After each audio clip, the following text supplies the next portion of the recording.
नमस्कार बंधुरा आज के आबार एक नतून रेसिपि निये चले एसेछि तोमादेर संगे शेयर करब बोले काबली छोला रेसिपि। किन्तु एई रेसिपिटा हयतो सबाई बाड़ीते बानाओ किन्तु आमी आज बानिয়েছি एकटू अन्य रकम भावे। काबली छोला प्रत्येकेई 6-7 घंटा भिजिए रेखे रान्ना करो, किन्तु आज के आमी देखिয়েছি कोनो रकम भावे भिजिए ना रेखे चटजलदी किभाबे रेसिपिटा करा जाए।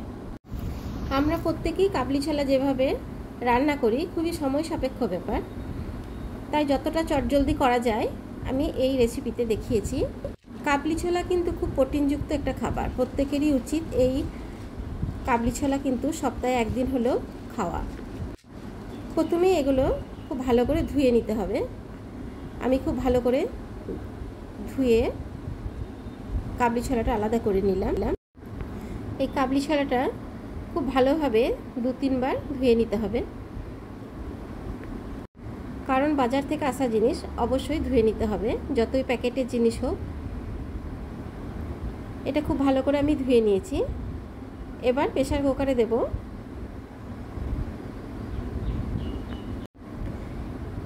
এই চটজলদি সেদ্ধ করার জন্য আমি দুটো উপকরণ এর মধ্যে দেব, যার জন্য কিন্তু কাবলি ছোলাটা খুব তাড়াতাড়ি সেদ্ধ হয়ে যাবে কোনো রকমভাবে ভিজিয়ে না রেখে। আমি প্রেসার কুকারের মধ্যে দিয়ে দিলাম। এবার সেদ্ধ হওয়ার জন্য আন্দাজ মতন জল দিয়ে দিলাম। এবার এর মধ্যে যে উপকরণ দুটো দেব আমি, তার মধ্যে হলো পেঁপে, এক টুকরো পেঁপে আমি এর মধ্যে দিয়ে দিলাম। আর একটা উপকরণ হচ্ছে 1 চামচ হিং। এই হিং এবং পেঁপে দেওয়ার ফলে খুব তাড়াতাড়ি কিন্তু সেদ্ধ হয়ে যাবে, মাত্র 2-3টে সিটি দিলেই। এবার আমি গ্যাসের মধ্যে বসিয়ে দিলাম। এইভাবে যদি হিং এবং পেঁপে দিয়ে রান্না করা যায় তাহলে দেখতে পাবে কোনো রকম ভিজিয়ে না রেখে কত তাড়াতাড়ি খুব সুন্দর সেদ্ধ হয়ে যায়।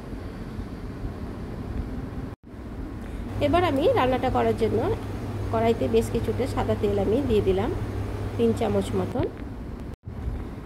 এবার সামান্য জিরে ফোড়ন, তেজপাতা এবং একটু আদা বাটা দিয়ে আমি নাড়াচাড়া করে নেব।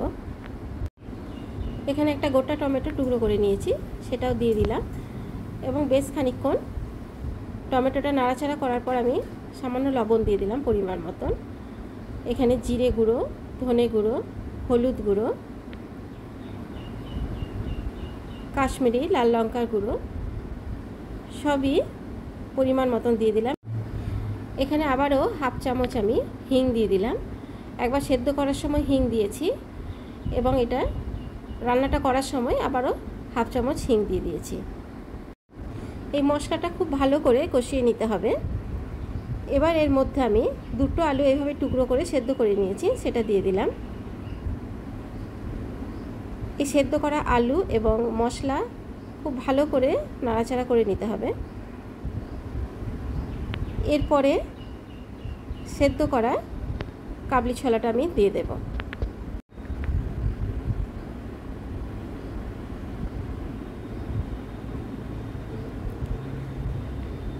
এবার খুব ভালো করে সব কিছু একসঙ্গে নাড়াচাড়া করে পরিমাণ মতন জল দিয়ে দেবো। এখানে আমি ঝালের জন্য 2টো কাঁচা লঙ্কাও দিয়ে দিলাম। এই কাবলি ছোলা মটর, যেটা ঘুগনির মটর, যদি এইভাবে সেদ্ধ করা যায় আগের থেকে ভিজিয়ে না রেখে, তাহলে দেখো খুব তাড়াতাড়ি রান্নাটা হয়ে যায়।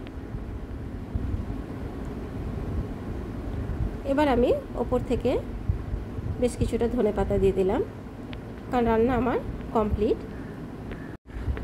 আমার এই রেসিপি যদি ভালো লাগে তাহলে অবশ্যই একটা লাইক করো এবং নতুন বন্ধু হলে সাবস্ক্রাইব করো।